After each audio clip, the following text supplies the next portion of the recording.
Hey friends, is it true? Is this the death of luxury? Is the luxury handbag dead and dying and buried? Well, fortunate for us, we still love handbags, so of course there are replacements. So don't worry, this is not another video lecturing you of why not to buy luxury. I've already stated all of those, like the prices of Chanel bags have doubled in the past 5 years. Entry-level bags start at $3,000 and are so ridiculously expensive, and the quality of everything has gone down. So consumerism has taken a turn. Don't worry, they're still buying things. You're buying Labubus and Starbucks cups, so that will never die. But the luxury logo, I don't think it's really dying. There's still people wanting to get these bags. However, it's been reported that sales in places such as Gucci and Louis Vuitton have been down.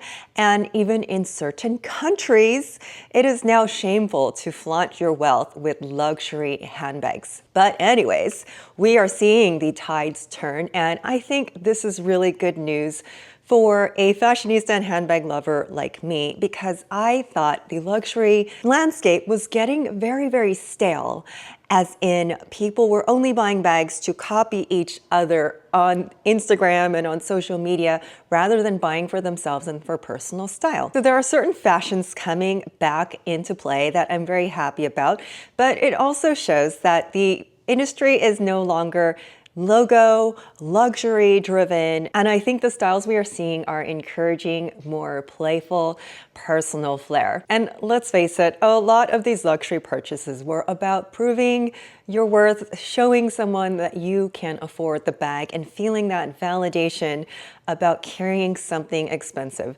I understand, because I used to be in that frame of mind until I saw there was very little satisfaction once you get that dopamine hit. And let's face it, there are other things we can do with our money. So it's time to redefine luxury, especially seeing that some of these luxury bag purchases have been very disappointing regarding the quality. We always equate the high price tag to a better quality product, only to find that that is no longer the truth.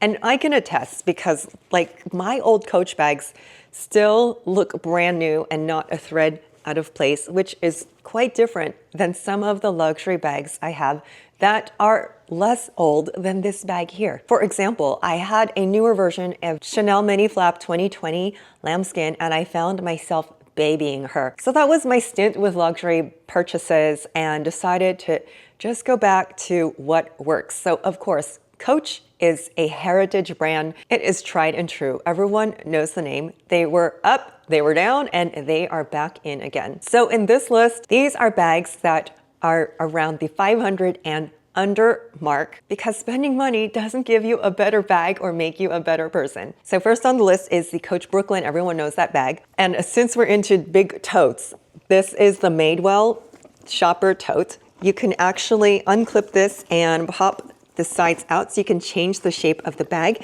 And what is fabulous is that it's reversible, so you can actually show off the leather, so it actually looks like the Rose tote bag when you turn it inside out. And trust me, it is made well. It is. It's quite a nice, luxurious, roomy tote, and not too heavy, and also not too expensive. So I'm starting to see now, if you haven't started to see, that luxury shopping was more about the logo and showing what you paid, rather than actually just having the style of the bag. Now, also on the list, I'm going to mention again the Veronica Beard bucket bag in suede. And other notable mentions, there is a Free People Sierra suede shoulder bag. This is in that cute little Prada silhouette that I have seen everywhere. There's also a Quince version of this in leather in the same exact silhouette. Speaking of Quince, there's an Italian Shopper suede tote, and this one I believe fits your laptop. And then we have 𝐴.𝐸 coming back on the scene. I just found out 𝐴.𝐸 and Madewell are actually sister companies. And since everything 90s and 2000s is coming back in, 𝐴.𝐸 is creeping their way back onto the scene, where you will find these classic looks, suede looks, classic American style totes, all under $500. Now, a popular silhouette that I have mentioned before is the East-West silhouette, made popular by 𝐿𝐼𝐴's bag, but that bag is expensive, over $1,000. So here are some lower price luxury options. And I am gonna say, because not everything has to be luxury. Now, you can get the Coach Empire Carryall East West, and that's going to cost you $450, or the Freiheit New York Mercer bag at $300, and that is a luxury price for someone. Coach is luxury. It is not a cheapy bag. You're still going to spend a good amount, which I would say like one would have to ponder if they're going to spend $300, $400, or $500 on a bag. Are you really going to use it and get your money's worth out of the bag, whether it's $100, $400, or $1,000? So there are some beautiful options. There's one from Madewell, and here is one from Revolve. The Sancha Luca, that's a really pretty bag. My East-West option this year, it's a little bit taller than what you're traditionally seeing, but it is that cute shoulder bag. There is a Coach bag that looks like this model as well. This is from one of my favorite brands, Teddy Blake. This bag will run you about $400. And I was hesitant at first because I am a top handle girl or a crossbody, but the shoulder straps are thin enough to fit on my little shoulders. That was my biggest concern. And I end up using this bag quite a bit. It's got that 90s look that is totally in again, and it goes with a lot of my wardrobe. I added a little chain detail myself just to make it a little more personalized because I'm usually carrying brightly colored, and obviously she is tan. Now going with the suede theme is also the bucket bags and the relaxed work totes, such as the Tory Burch Romy. Now I'm hearing about Tory Burch and the Romy and different versions of the Romy all over the place. And we also have the Coach Gramercy tote and the Kate Spade tulip. I am glad that brands like Tory Burch and Kate Spade are re-emerging. Tory Burch didn't really go anywhere, but Kate Spade, they did have a big dip for a while. Now I see her fashions, her bags, that style, that little playful boho style is totally coming back in. So bust out your Kate Spades. Now also on this list is the Polène tote.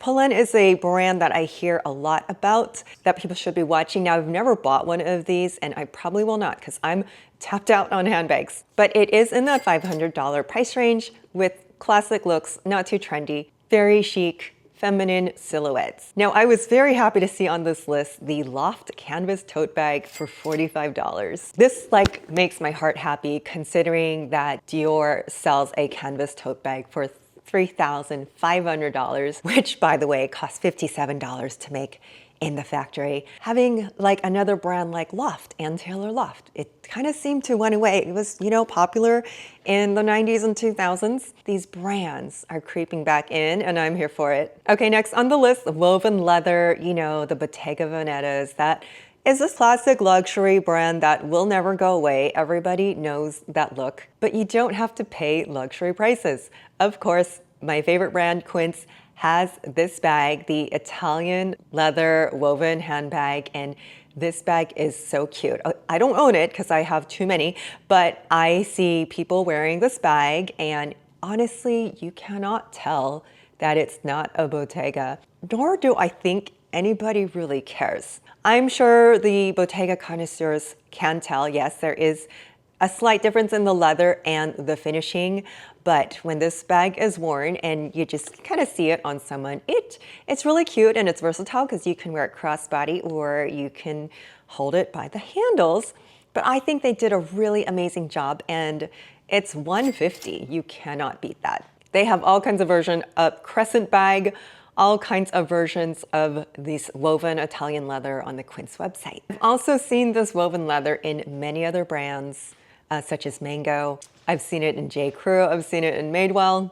So pick your poison. I'm following an article from Glamour, and they're showing all types of bags, but I'm just kind of picking the ones I like. For example, there's also 𝐽𝐵 woven handbag, but I am not a fan of 𝐽𝐵 because it is pleather, it's not leather, and those bags just do not last. They will fall apart. Anything that I have that is not real leather, I don't carry plastic bags, but if it's an accessory, they will peel and fall apart. So I'm gonna leave that off of my list personally, because even if I'm not spending luxury money, like I said, $400 or $500 is still luxury to someone, and I want anything I buy at this point to last me until I'm 92 years old. Next on the list, we have some cute ladylike top handle bags, my favorite category. So this would be the category of the 𝐼𝐸 Kelly with the top handle. Two bags on the list is the Demelier Paris bag. Super cute, kind of schoolgirl, very ladylike. And Tory Burch has their mini Lee 𝐟𝐨𝐫𝐬 top handle, and it's kind of Hermes-like. They also have a bigger version of this that is the double bag that kind of resembles the Fendi Peekaboo. Now, that's not to say I would ever look at it and go, oh my God, you're copying Hermes or you're copying Fendi. Why don't you just buy the real thing? No, I think they're inspired by and they're cute, and they're just cute fashion details that Tory Burch happened to pick up on and do very well. Now, also in the top handle category, because it is my favorite bag year round, I have this in black and in red. It is the Teddy Blake Ava. Again, the Teddy Blakes run about, I believe this one runs about $450, and you're going to find a coupon for her down there in my description. You can use my coupon and my link, and I do get a little credit. By the way, any of the bags I mentioned, I'm going to link to the video, and I do get a little credit for anything that you purchase through my videos, so thank you for shopping with me. Now, other independent brands that we might hear on the internet would also be Strathberry, where they have very classic looking satchel type of bags, and 𝐾𝐭, which seems to carry very simple but elegant totes. A little more on the casual side. Now, lastly, if you want kind of a more edgy bag, I find there's a lot of fun with the brand called All Saints, which you can find in freestanding stores and also in Nordstrom. And they do a very nice leather bag in different sizes, kind of have that edgy feel, kind of like Rebecca Minkoff, another brand that I'm a fan of. So maybe we're just changing one vice for another. Instead of one bag, we can go now buy 10. But the point is that luxury is dying. We are stopping our chase of logos, and I'm hoping to see a return of people shopping for personal style rather than chasing logos or status icon symbols, or whatever you call them. You don't need an expensive bag or watch or anything to prove your worth. And I think it's time that we start minding our wallet and cultivating our personal style, which is so much more fun than chasing luxury. And to many people, this is luxury. It's luxury to not have to worry about babying your bag. So let me know what your favorite bag under $500 is. Let me know in the comments. Thank you so much for joining. Don't forget to like and subscribe, and I'll talk to you soon. Bye.